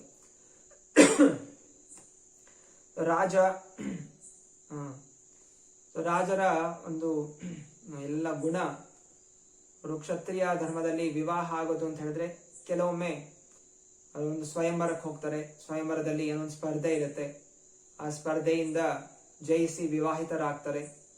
ಇಲ್ಲ ಕೆಲವೊಮ್ಮೆ ಅವರು ಆ ಹೆಣ್ಣನ್ನು ಅಪಹರಿಸ್ಕೊಂಡು ಬರ್ತಾರೆ. ಇಲ್ಲಿ ಸುಭದ್ರೆಯ ಮಗ ಅಂತ ಅಭಿಮನ್ಯು, ಸುಭದ್ರೆ ಹೆಂಗೆ ವಿವಾಹಿತನಾಗಿದೆ ಅರ್ಜುನನ ಜೊತೆ. ಸುಭದ್ರೆಯ ಅಣ್ಣ ಬಲರಾಮ ದುರ್ಯೋಧನ ಜೊತೆ ಮದುವೆ ಮಾಡಿಸ್ಬೇಕು ಅಂತ ತೀರ್ಮಾನ ಮಾಡಿರ್ತಾರೆ. ಸುಭದ್ರೆಗೆ ಅರ್ಜುನ ಪ್ರೀತಿ ಇತ್ತು, ಮತ್ತೆ ಕೃಷ್ಣನಿಗೂ ಇಚ್ಛೆ ಇತ್ತು ಸುಭದ್ರೆಯನ್ನು ಅರ್ಜುನನಿಗೆ ಕೊಡಬೇಕು ಅಂತ. ಮತ್ತೆ ಅರ್ಜುನ ಬಂದು ರಥದ ಮೇಲೆ ಬಂದು ಸುಭದ್ರೆಯನ್ನು ಅಪಹರಿಸ್ಕೊಂಡು ಹೋಗ್ಬಿಡ್ತಾನೆ. ಇನ್ನೇನು ಮದುವೆ ಆಗಬೇಕು ಅಂತ ನಿಶ್ಚಯ ಆಗಿದ್ರು ಕೂಡ ಆ ಜಾಗದಿಂದ ಅಪಹರಿಸ್ಕೊಂಡು ಹೋಗ್ತಾರೆ. ಅನಂತರ ಯುದ್ಧ ಆಗತ್ತೆ. ಅನೇಕ ರಾಜರು ಬಂದು ವಿರೋಧಿಸ್ತಾರೆ. ಮತ್ತೆಲ್ಲ ಯುದ್ಧ ಮಾಡಿ ಸೋಲಿಸಿ ಹೀಗೆ ಜಯಿಸ್ತಾರೆ. ಕೃಷ್ಣನು ಕೂಡ ಅಷ್ಟೇ. ರುಕ್ಮಿಣಿಯ ಅಣ್ಣ ರುಕ್ಮಿ ಶಿಶುಪಾಲನ ಕೊಟ್ಟು ಮದುವೆ ಮಾಡಿಸ್ಬೇಕು ಅಂತ ಎಲ್ಲ ತಯಾರಿ ಆಗಿರುತ್ತೆ. ಆ ಮದುವೆ ದಿವಸನೇ ಕೃಷ್ಣ ಬಂದು ರುಕ್ಮಿಣಿಯನ್ನು ಅಪಹರಿಸ್ಕೊಂಡು ಹೋಗ್ಬಿಡ್ತಾರೆ. ಇದು ಕ್ಷತ್ರಿಯರಲ್ಲಿ ಇದೊಂದು ಅವಕಾಶ ಕೊಟ್ಟಿದ್ದಾರೆ. ಹಾಗಂತ ನಾವು ಹೋಗಿ ಯಾರನ್ನಲ್ಲೋ ಕಿಡ್ನಾಪ್ ಮಾಡ್ಕೊಂಡು ಮದುವೆ ಆಗ್ಬೇಕು ಅಂತಲ್ಲ. ಇದು ಆ ಸಮಯದಲ್ಲಿ ಸತ್ಯಾತ್ರೇತ ದ್ವಾಪರ ಯುಗಗಳಲ್ಲಿ ಕ್ಷತ್ರಿಯರು, ನಿಜವಾದ ಕ್ಷತ್ರಿಯರು ಹೀಗೆ ವಿವಾಹಿತ ಆಗ್ತಾ ಇದ್ರು. ಅನಂತರ ಯುದ್ಧ ಆಗಿ ಎಲ್ಲ ರಕ್ತಪಾತ ಆಗಿರುತ್ತೆ. ಮತ್ತೆ ಆ ರಕ್ತದಿಂದ ಅವರು ಸಿಂಧೂರವನ್ನಾಗ್ತಾ ಇದ್ರು. ಹೀಗೆ ಕ್ಷತ್ರಿಯರಲ್ಲಿ ಆ ವಿವಾಹದಲ್ಲಿ ಆ ಸಿಂಧೂರ ಏನ್ ಹಾಕ್ತಾ ಇದ್ರು, ಅವನು ಆ ಯುದ್ಧದಲ್ಲಿ ಗೆದ್ದು ಅವಳಿಗೆ ಆ ರಕ್ತದಿಂದ ಸಿಂಧೂರವನ್ನು ಹಾಕ್ತಾ ನಾನು ರಕ್ಷಣೆ ಮಾಡ್ತೀನಿ, ನನ್ನ ದೇಹವನ್ನು ತ್ಯಾಗ ಮಾಡಿ ಕೂಡ ರಕ್ಷಣೆ ಮಾಡಿ ನನ್ನ ಕರ್ತವ್ಯ ಅನ್ನೋ ರೀತಿಯಲ್ಲಿ ಕ್ಷತ್ರಿಯರು ವಿವಾಹಿತರಾಗ್ತಾ ಇದ್ರು. ಇಲ್ಲಿ ಮನುಸ್ಮೃತಿಯಲ್ಲಿ ವೈದಿಕವಾಗಿ 7 ತರಹದ ವಿವಾಹಗಳನ್ನು ಕೊಟ್ಟಿದ್ದಾರೆ. ಒಂದು ಬ್ರಹ್ಮ ವಿವಾಹ, 2ನೇದು ದೈವ ವಿವಾಹ, 3ನೇದು ಆರ್ಷ ವಿವಾಹ, 4ನೇದು ಪ್ರಜಾಪತ್ಯ ವಿವಾಹ, ಅನಂತರ 4ನೇದು ಆಸುರ ವಿವಾಹ, ಗಂಧರ್ವ ವಿವಾಹ ಮತ್ತು ರಾಕ್ಷಸ ವಿವಾಹ. ರೀತಿ 7 ತರಹದ ವಿವಾಹಗಳು, ಧಾರ್ಮಿಕವಾದಂತಹ ವಿವಾಹಗಳು. ಬ್ರಹ್ಮ ವಿವಾಹ ಅಂತ ಹೇಳಿದ್ರೆ ಸಾಧಾರಣವಾಗಿ ಬ್ರಾಹ್ಮಣರು ಮಾಡುವಂತಹ ವಿವಾಹ. ಇದು ಹೇಗೆ? ಹುಡುಗ ಹುಡುಗಿ ಇಬ್ಬರದು ಜಾತಕ ನೋಡ್ತಾರೆ, ಅದೆಲ್ಲ ಸರಿಯಾಗಿ ಹೋಲಿಕೆ ಆಗ್ತಾ ಇದೆ ಅಂತ ಹೇಳಿದಾಗ ಇಬ್ಬರು ಸಮ್ಮತಿಯಿಂದ, 2 ಪರಿವಾರದ ಸಮ್ಮತಿಯಿಂದ ವಿವಾಹ ಆಗುವಂಥದ್ದು ಇದು ಬ್ರಹ್ಮ ವಿವಾಹ. ನಂತರ 2ನೇದು ದೈವ ವಿವಾಹ. ಇಲ್ಲಿ ಕೂಡ ಇಲ್ಲಿ ಒಬ್ಬನಿಗೆ ಮಗಳು ವಯಸ್ಸಿಗೆ ಬಂದಿದ್ದಾಳೆ, ಆದ್ರೆ ಇನ್ನೂ ಕೂಡ ಅವಳಿಗೆ ಯಾರು ಸರಿಯಾದ ಹುಡುಗ ಅಂತ ಸಿಕ್ಕಿಲ್ಲ. ಅದರಿಂದ ಅವಳನ್ನು ಅವರ ತಂದೆ ತಾಯಿ ಯಜ್ಞ ಮಾಡುವಂತಹ ಒಬ್ಬ ಋಷಿಗಳಿಗೆ ದಾನವಾಗಿ ಕೊಟ್ಬಿಡ್ತಾರೆ, ಸಾಧುಗಳಿಗೆ ಕೊಟ್ಟು. ಮತ್ತೆ ಅವರು ಕರ್ತವ್ಯ ಅಂದ್ರೆ ಹುಡುಗಿಗೆ ವಯಸ್ಸಾದ ತಕ್ಷಣ ಅವಳಿಗೆ ವಿವಾಹ ಮಾಡಬೇಕು. ಯಾವಾಗ ಋತು ಶುರು ಆಗತ್ತೆ, ಹುಡುಗಿಯರಿಗೆ ದೊಡ್ಡವಳಾಗ್ತಾಳೆ ಅಂದ್ರೆ ಅವಳು ಮನೆಯಲ್ಲೇ ಇದ್ರೆ ಅದು ದೊಡ್ಡ ಪಾಪ. ಅದು ಅವಳ ತಿಂಗಳು ಅವಳ ಋತುಗಳು ಬರ್ತಾ ಇದ್ದ ಹಾಗೆ ಅವಳಿಗೆ ವಿವಾಹ ಆಗಿಲ್ಲ, ಮಗು ಆಗಿಲ್ಲ ಅಂತ ಹೇಳಿದಾಗ ಆ ಪಾಪಗಳು ತಂದೆ ತಾಯರಿಗೆ ಹೋಗ್ತಾ ಇರತ್ತೆ. ಆದ್ರಿಂದ ಮಗಳು ದೊಡ್ಡವಳಾದ ತಕ್ಷಣ ತಂದೆ ತಾಯರು ಬೇಗ ಬೇಗ ಹುಡುಗನ ಹುಡುಕಿ ವಿವಾಹಿತ ಒಳ್ಳೆ ಸೂಕ್ತವಾದ ಹುಡುಗನಿಗೆ ಮದುವೆ ಮಾಡಿ ಕೊಡಿಸ್ತಾ ಇದ್ರು. ಇಲ್ಲ ಅಂತ ಹೇಳಿದ್ರೆ ಒಬ್ಬ ಬ್ರಾಹ್ಮಣನಿಗೆ, ಸೂಕ್ತವಾದ ಬ್ರಾಹ್ಮಣನಿಗೆ ಅವರು ವಿವಾಹ ಮಾಡಿಕೊಳ್ಳಿದ್ದು ದೈವ ವಿವಾಹ. ನಂತರ ಆರ್ಷ ವಿವಾಹ. ಆರ್ಷ ವಿವಾಹದಲ್ಲೂ ಕೂಡ ಒಬ್ಬ ಸಾಧುಗಳಿಗೆ ದಾನ ಕೊಡ್ತಾ ಇದ್ರು. ಸಾಧು ಅವನು ಕೂಡ ಅದಕ್ಕೆ ಪ್ರತಿಯಾಗಿ ಹುಡುಗಿ ಕೊಟ್ಟಿರೋ ಕಾರಣ ಆ ಹುಡುಗಿ ತಂದೆ ತಾಯರಿಗೆ 2 ಆಕಳುಗಳು ಅಥವಾ ಒಂದು ಎತ್ತು, ಒಂದು ಆಕಳುವನ್ನು ಅವನು ನೀಡ್ತಾ ಇದ್ದ.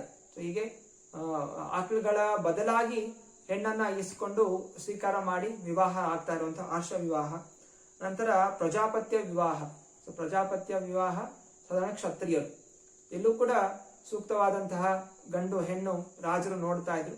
ಮತ್ತೆ ಹೆಣ್ಣನ್ನು ವಿವಾಹ ಮಾಡಿ ಕೊಡ್ಬೇಕಾದ್ರೆ ಹೆಣ್ಣಿನ ತಂದೆ ತಾಯಿ ಸುಮಾರು ಡೌರಿ ಕೊಡ್ತಾ ಇದ್ರು.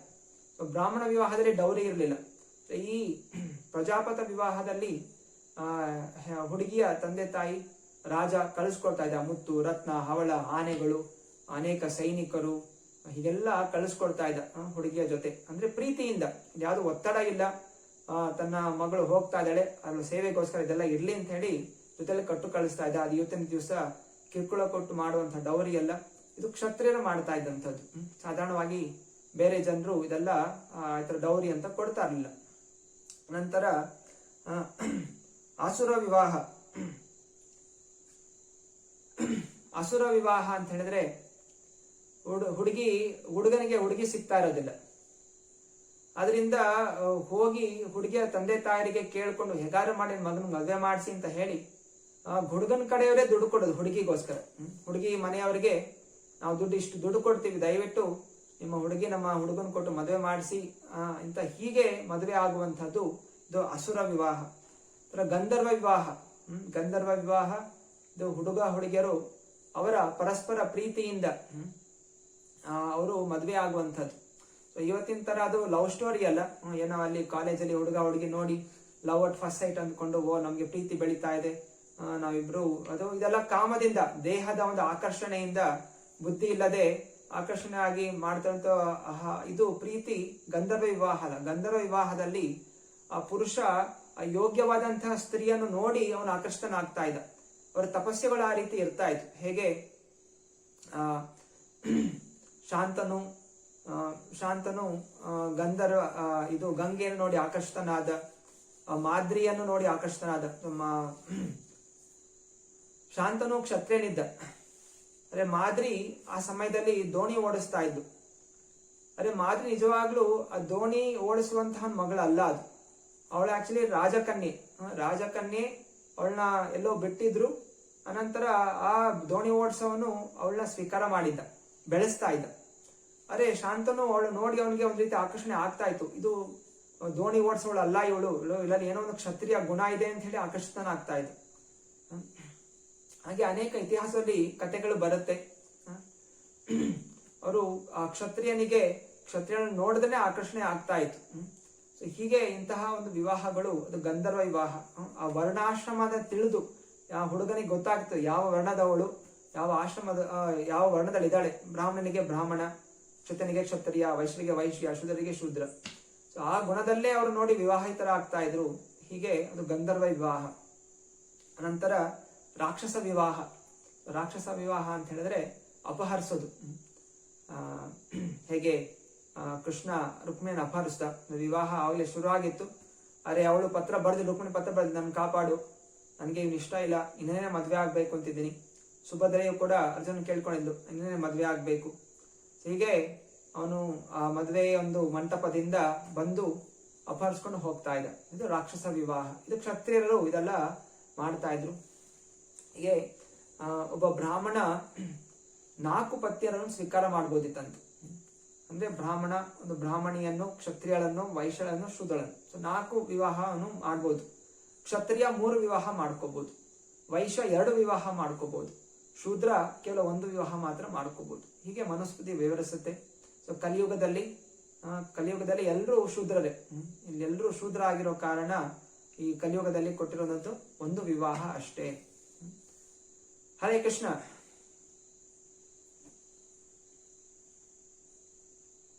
ಪ್ರಶ್ನೆಗಳಿದೆಯಾ?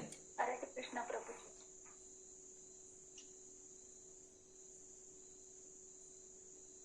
ಪ್ರಶ್ನೆಗಳಿದೆಯಾ ಇವತ್ತಿನ ಶ್ಲೋಕದಿಂದ?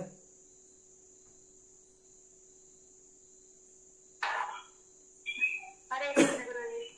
ಹರೇ ಕೃಷ್ಣ ಮಾತಾಜಿ. ನಾನೊಂದು ಸಣ್ಣ ಪ್ರಶ್ನೆ, ಚಿಕ್ಕದು. ಹೇಳಿ. ಈಗ ಶಂಖ ಊದೋದು ಹೇಳ್ತಾ ಇದ್ರಿ ಅಲ್ಲ? ಹೌದು. ಅದು ಮನೆಯಲ್ಲಿ ಯಾರು ಗಂಡಸ್ರು ಇಲ್ಲ, ಬರೀ ಹೆಂಗಸ್ರೇ ಇದ್ದಾರೆ ಅಂದ್ರೆ ಹೆಂಗೆ? ಹೆಂಗಸ್ರೇ ಊದ್ತಾರಲ್ವಾ, ಅವಾಗ ಆಪ್ಷನ್ ಇಲ್ಲ. ಸಾಧಾರಣವಾಗಿ ಹೆಂಗಸರು ಶಂಖ ಓದೋದಿಲ್ಲ, ಅವರಿಗೆ ಉಲು ಧ್ವನಿ ಅಂತ ಹೇಳ್ತಾರೆ. ಬಹುಶಃ ಇಸ್ಕಾನ್ದು ಅಲ್ಲಿ ಮಾಯಾಪುರಲ್ಲಿ ಮಂಗಳಾರತಿ ನೋಡಿದ್ರೆ ಅವರೆಲ್ಲ ಹೆಣ್ಣು ಮಕ್ಕಳು ಅದು ಬಾಯಲ್ಲಿ ನಾಲಿಗೆನ ಅಲ್ಲಾಡಿಸ್ತಾ ಅಂತ ಅವರು ಉಲು ಧ್ವನಿ ಅಂತ ಹೇಳಿ ಕೇವಲ ನಾಲಿಗೆಯನ್ನು ಊದ್ತಾ ಅವರು ಶಬ್ದ ಮಾಡ್ತಾರೆ ಭಗವಂತನ ಆರತಿ ಆಗ್ಬೇಕಾದ್ರೆ. ಗಂಡು ಮಕ್ಕಳು ಶಂಖ ಊದ್ತಾರೆ.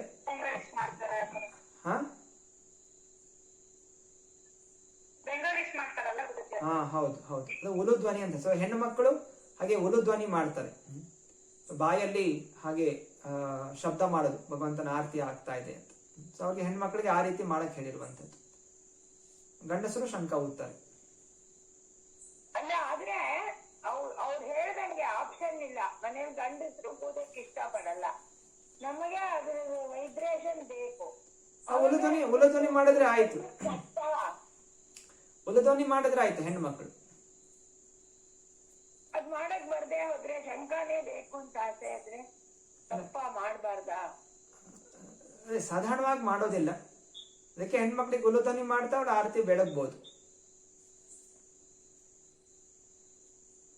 ನಾನು ಬೆಂಗಾಲಿ ಮದುವೆಗೆ ಹೋಗಿದ್ದೆ, ಅಲ್ಲಿ ಎಲ್ಲಾನು ಗಂಡಸ್ರು ಹೆಣ್ಣು ಮಕ್ಕಳು ಎಲ್ಲಾರು ಹೋಗ್ತಾ ಇದ್ರು.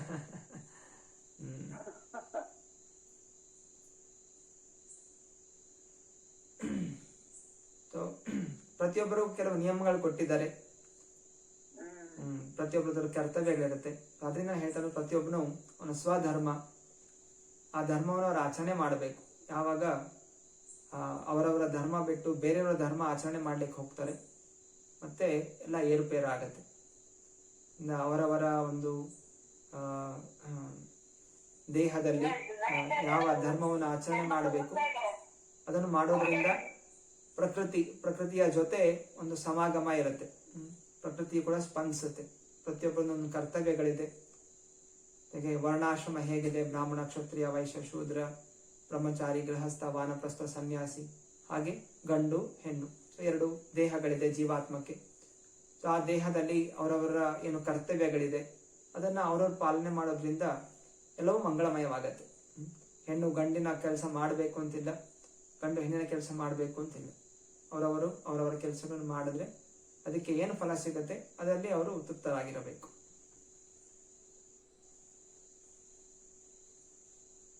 ಸರಿ.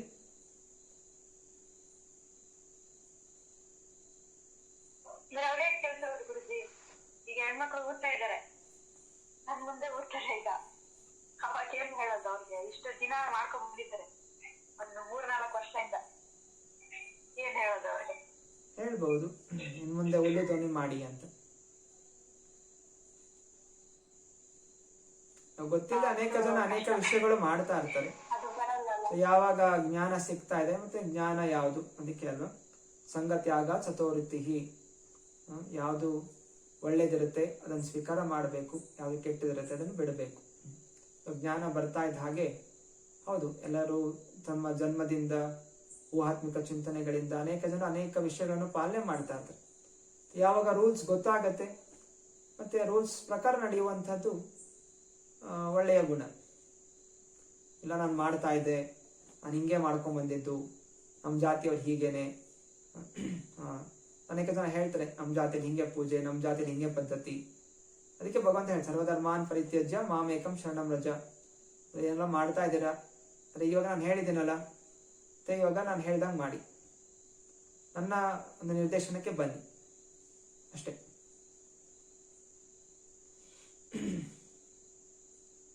ಆಗೋಗಿದ್ದು ಹಳೇದ ಕತೆ. ಇವಾಗ ಜ್ಞಾನ ಸಿಗ್ತಾ ಇದೆ, ಸರಿಯಾದ ಮಾರ್ಗ ಸಿಗ್ತಾ ಇದೆ. ಸರಿಯಾದ ಮಾರ್ಗವನ್ನು ಅನುಸರಿಸುವಂಥದ್ದು ಬುದ್ಧಿವಂತಿಕೆ. ಹೇಳಿ ನೋಡ್ತೀವಿ ಗುರುಜಿ. ಸರಿ ಮಾತಾಡಿ. ನಮ್ಮ ಪ್ರಯತ್ನ, ಯಾಕಂದ್ರೆ ನಮ್ಗೆ ಜ್ಞಾನ ಸಿಕ್ಕಿದೆ, ನಮ್ಗೆ ನಾವು ಅವ್ರಿಗೆ ಶೇರ್ ಮಾಡ್ತೀವಿ. ಹೌದು. ಮತ್ತೆ ಗುರುಜಿ ಧನ್ಯವಾದ. ಏನಾದ್ರು ಪ್ರಶ್ನೆಗಳಿದೆಯಾ?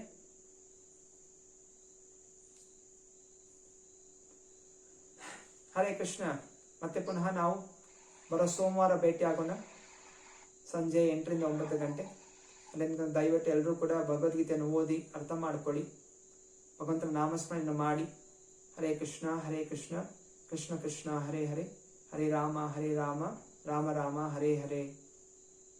ಗ್ರಂಥರಾಜ್ ಶ್ರೀಮದ್ ಭಗವದ್ಗೀತಾ ಕಿ ಜಯ.